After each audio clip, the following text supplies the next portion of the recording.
2023 دي أكتر سنة خلتني أعرف الدنيا صح وإزاي أعيشها. أكتر سنة حرفياً تعبتني نفسياً. أكتر سنة غيرتني من كل الاتجاهات.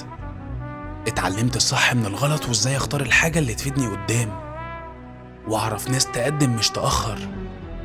خلتني أشوف كل واحد أنا إيه بالنسبة له، لحد ما لقيت نفسي خسرت 90% من الناس اللي حواليا، والناس دي أصلاً ما كانوش ناس حقيقية. اتعلمت إن الوقت اللي بيعدي من عمر الواحد وهو مش واخد باله كنز، محدش يعرفه غير الناس اللي بتقدر الوقت. اتعلمت إن لازم تشتغل على نفسك، لأن والله العظيم محد هينفعك غير نفسك. اتعب واشتغل وحاول وكمل ودوس لحد ما توصل للي انت عايزه. قوم وقع وكمل لحد ما توصل، واوعى في يوم تستسلم، عشان لو استسلمت هتعيش حياتك كلها كئيب.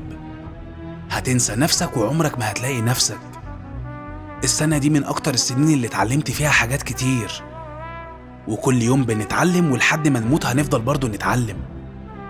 ساعد نفسك عشان مفيش حد هيساعدك.